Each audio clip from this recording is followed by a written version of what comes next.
Bismillahirrahmanirrahim. Assalamualaikum warahmatullahi wabarakatuh. Perkenalkan, nama saya Nurul Dwi Aryani. Saya adalah dosen tetap pada program studi Manajemen Pelayanan Rumah Sakit di Politeknik Piksi Ganesha, sebuah perguruan tinggi vokasi di Bandung yang beralamat di Jalan Jenderal Gatot Subroto nomor 301 Bandung. Saya adalah lulusan S1 Ilmu Keperawatan pada tahun 2004 dan lulus tahun 2009. Dan S2 lulusan Ilmu Hukum dengan konsentrasi Hukum Kesehatan pada tahun 2013 dan lulus pada tahun 2015. Pada kesempatan ini, saya akan menyampaikan dan menjelaskan salah satu mata kuliah yang saya ampu dengan menggunakan metode DIA atau Delivery, Interaksi, dan Assessment. Metode DIA ini yang digunakan adalah metode penyampaian, interaksi, dan penilaian. Bisa dilakukan penilaian pembelajaran secara luring atau online dengan memanfaatkan teknologi informasi sehingga penggunaan media digital menjadi keharusan. Pada saat ini, saya akan menjelaskan tentang salah satu mata kuliah yang saya ampu, yaitu Hukum Kesehatan. Di mana pada mata kuliah ini berbobot 3 SKS dan disampaikan pada semester ketiga. Pencapaian yang diharapkan adalah mahasiswa memahami tentang pengertian hukum secara umum, pengertian hukum kesehatan, dan hukum kedokteran, serta kaitannya dengan perundang-undangan tenaga kesehatan. Materi pembelajaran yang diberikan pada mata kuliah ini yaitu definisi konsep hukum secara umum, definisi hukum kesehatan dan penerapannya, tujuan serta aspek hukum kesehatan, perbedaan hukum kesehatan dan hukum kedokteran, dan sebagainya. Sistem pembelajaran yang dipakai yaitu luring atau tatap muka secara langsung atau juga pembelajaran melalui Zoom meeting dan WhatsApp group dengan metode pembelajaran yang saya berikan yaitu berupa ceramah, brainstorming, diskusi, presentasi, resume, tanya jawab, serta studi kasus. Pada kesempatan ini, saya akan menyampaikan tutorial unsur delivery yang dipergunakan oleh saya. Tahap persiapan meliputi kegiatan menyiapkan rencana pengajaran, RPP atau RPS, atau bahan tayang berupa PowerPoint, video pembelajaran, modul buku maupun referensi beserta tugas, dan kuis pretest dan posttest. Termasuk video pengajaran luring atau Zoom meeting di mana setiap semester selalu disempurnakan. Diluncurkannya program Merdeka Belajar Kampus Merdeka merupakan tantangan baru untuk dosen untuk melakukan perubahan dalam sistem kurikulum, perangkat pembelajaran berupa RPS, evaluasi, bahan ajar, dan termasuk video komprehensif atau Zoom meeting, di mana setiap semester selalu disempurnakan, begitu pula bahan ajar PowerPoint yang selalu diperbaharui. Selanjutnya, di setiap semester, saya dan tim dosen mengampu mata kuliah hukum kesehatan secara rutin, melakukan penyempurnaan materi dengan mencari referensi dan berbagai literasi yang berhubungan dengan ilmu hukum kesehatan. Modul atau diklat yang sudah disempurnakan, selanjutnya dibuatkan sebuah buku untuk menambah wawasan ilmu pengetahuan, begitu pula bahan ajar PowerPoint yang selalu diperbaharui, supaya setiap tahun ajaran baru, saya melakukan pemutakhiran dan referensi. Bersama dengan tim dosen pengampu mata kuliah hukum kesehatan, pembahasan dari modul atau diklat yang sudah tidak terpakai lagi dengan pengembangan ilmu pengetahuan dan teknologi akan dirubah dan disesuaikan dengan literatur yang terbaru. Begitu pula dengan bahan ajar PowerPoint yang selalu diperbaharui di setiap semesternya. Selanjutnya, pada unsur interaktif, saya secara rutin selalu melakukan diskusi dengan mahasiswa dengan memanfaatkan aplikasi online yaitu WhatsApp Group, Google Classroom, email, Zoom meeting dengan materi yang diajarkan dan ditampilkan dalam bentuk PowerPoint. Agar menarik, PowerPoint yang saya tampilkan disertai dengan tulisan berwarna, background yang menarik atau video, dan selalu saya lakukan hybrid atau penggabungan beberapa metode pembelajaran. Berdasarkan hasil pemantauan dan pengalaman dari beberapa permasalahan turunnya kemampuan belajar mahasiswa berasal dari faktor internal, yaitu yang pertama, intelijensi atau kecerdasan. Merupakan suatu kemampuan mental yang melibatkan proses berpikir secara terarah untuk mengolah dan menguasai lingkungan secara efektif. Sehingga mahasiswa yang cerdas sangat berpengaruh positif terhadap peningkatan minat belajarnya. Yang kedua, yaitu bakat, di mana bakat ini muncul didasarkan dari minat mahasiswa untuk lebih tekun dalam belajar, sehingga memiliki bakat di bidang tertentu, terutama di bidang hukum kesehatan. Apabila mahasiswa tersebut tidak memiliki minat dalam belajar, maka ia tidak akan memiliki bakat apapun. Yang selanjutnya yaitu kesehatan. Apabila kesehatan tidak baik, maka mahasiswa tersebut tidak akan memiliki minat dalam belajar sehingga dapat mempengaruhi jiwanya. Misalkan mudah tersinggung, tidak dapat mengkonsentrasikan pikirannya terhadap pelajaran, dan tidak bisa melaksanakan segala aktivitas dalam kehidupan sehari-hari. Dengan melakukan penggabungan beberapa metode pengajaran, kemampuan dari mahasiswa yang diharapkan yaitu yang pertama, brainstorming adalah suatu teknik atau cara pengajaran yang digunakan untuk menghasilkan gagasan, pikiran, atau ide dengan melontarkan suatu masalah ke mahasiswa oleh dosen. Kemampuan mahasiswa menjawab dan menyatakan pendapat atau komentar. Dengan demikian, kemampuan yang diharapkan adalah mahasiswa akan memahami hal-hal yang berkaitan dengan hukum kesehatan yang akan dilakukan nanti apabila mahasiswa telah selesai kuliah dan bekerja kelak. Yang kedua, metode diskusi, presentasi, dan tanya jawab adalah metode pemaparan gagasan di depan kelas oleh mahasiswa secara individu maupun dalam kelompok. Metode ini mengharuskan mahasiswa untuk berbicara di depan kelas mengenai topik tertentu yang melibatkan mahasiswa lain untuk memberikan tanggapan baik dalam diskusi. Selanjutnya adalah metode problem-based learning. Artinya, suatu pendekatan pembelajaran di mana mahasiswa dihadapkan pada masalah nyata sehingga diharapkan mereka mampu menyusun pengetahuannya sendiri, menumbuh kembangkan keterampilan tingkat tinggi secara mandiri, dan meningkatkan kepercayaan dirinya. Mahasiswa ditantang untuk melihat atau berbagai pengalaman yang pernah terjadi ketika mereka di rumah sakit, di mana mahasiswa dihadapkan dengan suatu permasalahan. Contohnya, ketika mahasiswa berada di rumah sakit dan terjadi kebocoran data pada pasien yang seharusnya merupakan rahasia privasi. Yang selanjutnya merupakan metode problem-based learning. Merupakan suatu pendekatan pembelajaran di mana mahasiswa dihadapkan pada suatu permasalahan yang nyata, sehingga diharapkan mereka dapat menyusun pengetahuannya sendiri, menumbuh kembangkan keterampilan tingkat tinggi dan mandiri, serta memiliki percaya diri yang tinggi. Mahasiswa ditantang untuk memiliki atau berbagi pengalaman yang pernah terjadi ketika mereka berada di rumah sakit, di mana mahasiswa dihadapkan pada suatu permasalahan dan berusaha memecahkan permasalahan dengan sendirinya. Dengan demikian, maka perlu adanya hubungan antara peraturan, pelaksanaan peraturan secara tepat, serta pengambilan keputusan yang tepat untuk mencapai sebuah tujuan. Yang selanjutnya yaitu assessment. Selanjutnya pada unsur asesmen ini, biasanya saya menugaskan mahasiswa untuk mengerjakan tugas membuat rangkuman dari seluruh materi yang sudah disampaikan, ataupun menggunakan metode lain dengan diadakannya kuis. Selanjutnya, post-test akan diberikan pada akhir perkuliahan dengan tujuan mengetahui kemampuan mahasiswa dalam menerima materi yang sudah disampaikan. Dengan adanya pemberian kuis ini bertujuan untuk mengetahui hasil perkuliahan. Dengan demikian, dosen tidak hanya memberikan skor atau nilai, tetapi juga memberikan komentar terhadap tugas dan pekerjaan yang telah dilakukan oleh mahasiswa. Penilaian ini diantaranya merupakan 10% absen kehadiran, 20% tugas, 30% UTS, dan 40% UAS. Komentar yang diberikan oleh dosen untuk memberikan penilaian tugas hendaknya dapat menuntun mahasiswa dan mengetahui bagaimana cara memperbaiki tugasnya. Setiap pelaksanaan kuis, saya selalu mengumumkan hasil kuis tersebut dengan maksud dan tujuan supaya mahasiswa berlomba-lomba untuk mendapatkan skor tertinggi.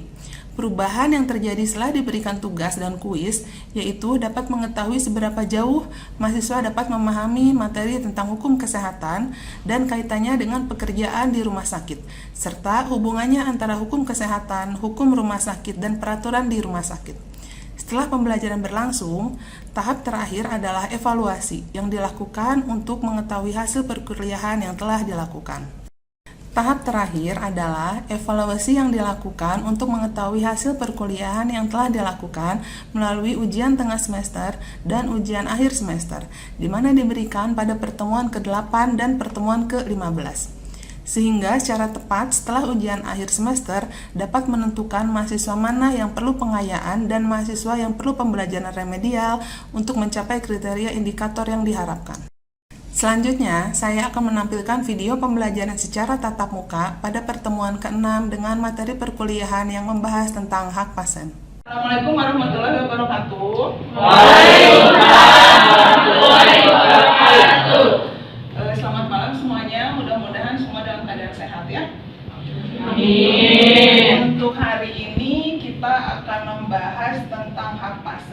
sebelumnya minggu kemarin saya sudah membahas tentang definisi hukum dan definisi hukum kesehatan ya. Ada yang mau merefresh lagi materi minggu kemarin? Di refresh nanti ya.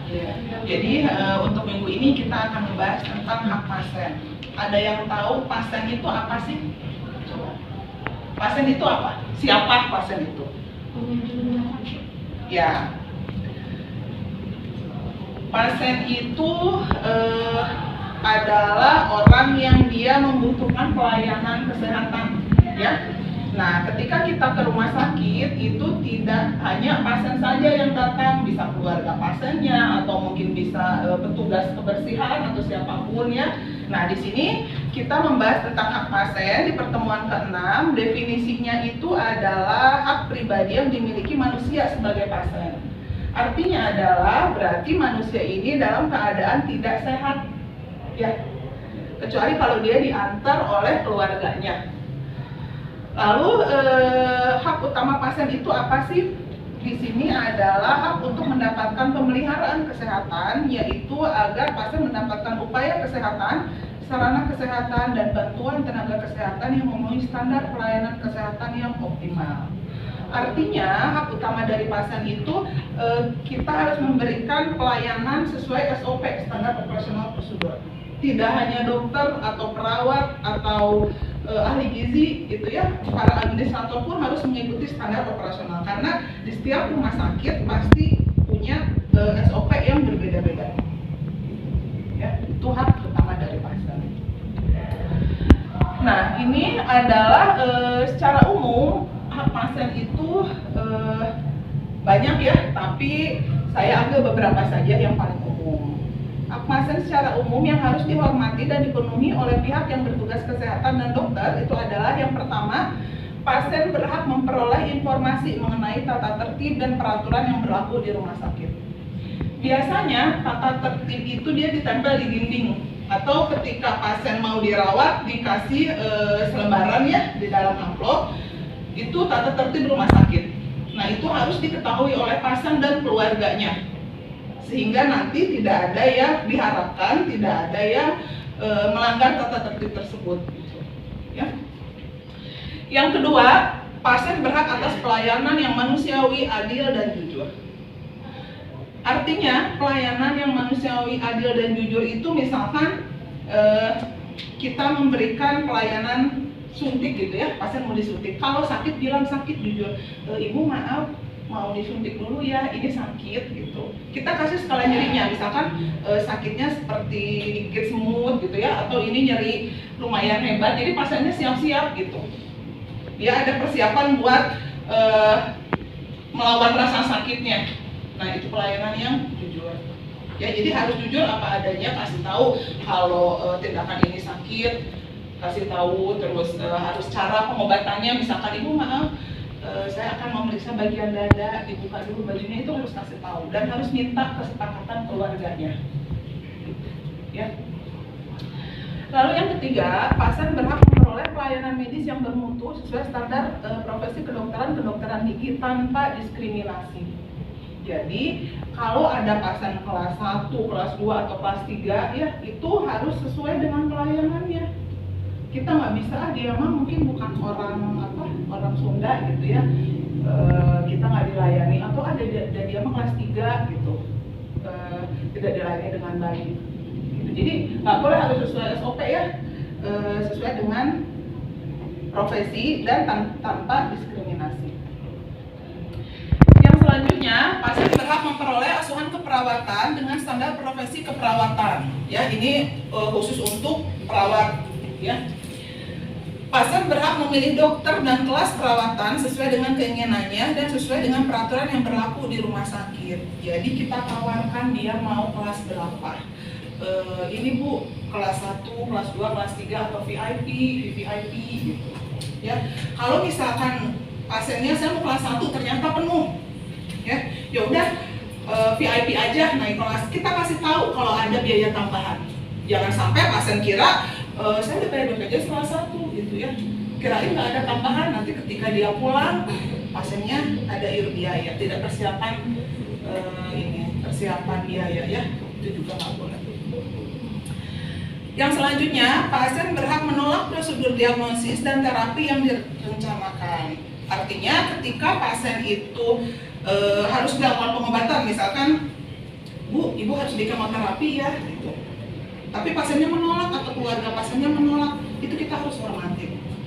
Saya emang nggak mau pengobatan tradisional aja, ya jangan memaksa, gitu ya. Jadi kita harus tawarkan dan tidak boleh memaksa pasien dan keluarganya. Biasanya kalau pasien mah nurut-nurut aja, yang nggak nurut itu keluarganya biasanya. Ya. Lalu yang selanjutnya,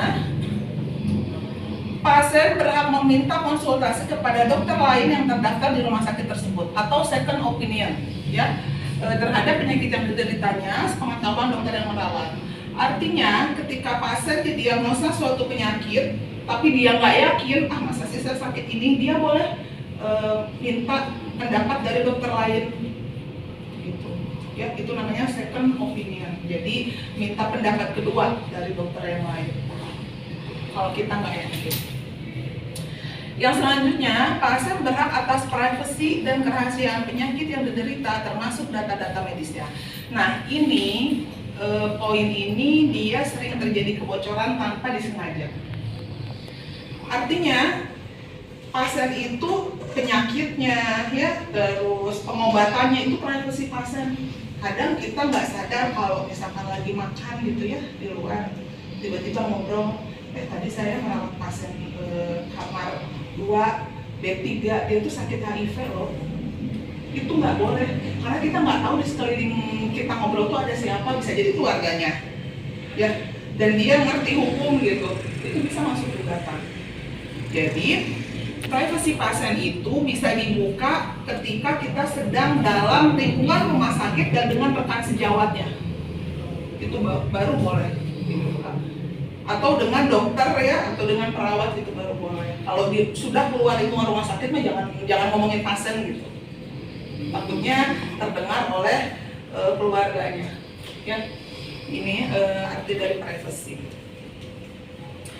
Yang selanjutnya, pasien berhak mendapatkan informasi yang meliputi. Nah, informasi yang harus didapatkan oleh pasien itu yang pertama adalah penyakit yang diderita, tindakan medis apa yang hendak dilakukan. Kita harus kasih tahu si pasiennya sakit apa. Kecuali kalau keluarganya menolak, dok jangan kasih tahu pasiennya, kasih tahu saya aja, kan ada yang begitu ya, biar pasiennya nggak stres misalkan. Kalau dia tiba-tiba didiagnosa kanker, kasih tahu saya aja nggak apa-apa, yang penting keluarganya udah ada yang tahu penyakitnya apa, prosedur pengobatannya apa, yang harus dilakukan apa, atau perkiraan biaya pengobatannya apa. Ya, kira-kira pasien ini bisa sembuh dengan operasi Bu gitu. Biaya yang dibutuhkan sekitar 30 juta. Jadi keluarganya tuh prepare gitu dengan biaya yang ada. Ya. Lalu kemungkinan penyakit sebagai akibat dari tindakan tersebut atau resiko dan tindakan untuk mengatasinya. Jadi ketika kita memberikan solusi untuk pengobatan, misalkan Bu harus di kemo ya, atau harus dioperasi ya, kita kasih tahu juga resikonya. Nanti resikonya ketika dilakukan kemoterapi rambutnya rontok atau kulitnya memerah, gitu. Kita kasih tahu resikonya biar pasiennya nggak kaget. Gitu. Atau misalkan ketika dilakukan operasi nanti ada luka sayat di tubuhnya, tapi nanti bisa hilang kok Bu 3 bulanan. Ya, resikonya pun harus dikasih tahu. Alternatif terapi lainnya, prognosa dan perkiraan biaya pengobatan. Ini penting ya, perkiraan biaya pengobatan agar tadi dia menyiapkan gitu, keluarganya menyiapkan kira-kira berapa yang biaya yang dibutuhkan. Karena kan kalau pasien sakit mah tidak direncana ya, tiba-tiba sakit masuk rumah sakit udah aja, nggak tahu punya uang atau enggak gitu. Makanya kita harus kasih tahu dulu sebelum dilakukan tindakannya. Gitu, kalau udah dilakukan mah ngapain dikasih tahu ya. Jadi sebelum dilakukan, Bu ini harus melakukan tindakan operasi, kira-kira biaya 30 juta, bagaimana gitu, ditawari keluarganya. Ya. Lalu cara kerja dokter, keuntungan dan kerugiannya, keuntungan dan kerugian pengobatannya apa, dan resiko yang mungkin terjadi ketika pengobatan tersebut. Ya. yang selanjutnya, pasien berhak mengajukan usul saran perbaikan atas perlakuan rumah sakit terhadap dirinya. Jadi kita tanya saran dan kritik biasanya. Ibu bagaimana ketika dirawat di rumah sakit A gitu ya, gimana kesan-kesannya, itu ditanya biasanya. Lalu pasien berhak menerima bimbingan moral dan bimbingan spiritual. Nah ini kita harus tahu dulu, misalkan agama dia apa, ibu mau dipanggil Pak Ustaz ya, nanti jam 3 Ustaznya mau datang. Kan saya nggak mau istirahat aja, ya udah, nggak apa-apa, besoknya lagi kita tahu apa. Sampai sini ada yang mau bertanya? Maaf, Ya. kalau itu prognosa itu apa sih? Prognosa. Ya. Ini ya. Nah, prognosa itu kemungkinan sembuh. Jadi misalkan Bu, ini pasiennya terkena kanker stadium 3, akan kita lakukan operasi, tapi kemungkinan sembuhnya sekitar 50% atau sekitar 60%. Kita kasih tahu prognosanya. Gimana Bu, mau dilakukan atau enggak gitu. Jadi persentase kemungkinan kesembuhan penyakit itu prognosa. Kalau misalkan oh udah cuma 50% ya udah deh, nggak usah, ya nggak apa-apa gitu ya. Misalkan atau bisa jadi pasiennya langsung bertanya kira-kira prognosanya berapa persen ketika dilakukan tindakan tersebut. Kita harus kasih tahu 30% atau 50% atau 80% gitu. Prognosanya kira-kira 80% Pak, saya optimis bakal sembuh ya. Jadi prognosa itu kemungkinan penyakit. Sampai sini ada yang bertanya lagi? Maaf, kemungkinan sembuh ya. Kemungkinan sembuhnya berapa persen? Ya. Nah, ada lagi? Kalau tidak ada, materi hari ini saya cukupkan sekian ya. Mudah-mudahan bisa terserap dengan baik. Untuk minggu depan kita membahas tentang aspek perdata hukum kedokteran. Ya, kita harus persiapkan materi. Mungkin nanti setelah minggu depan akan saya beri tugas untuk setelah UTS yang minggu ke-9 akan saya kasih tugas. Bisa jadi perorangan atau berkelompok. Nanti akan saya share tugasnya. Ya. Terima kasih untuk perhatiannya dan materi hari ini saya cukupkan sekian. Assalamualaikum warahmatullahi wabarakatuh. Waalaikumsalam.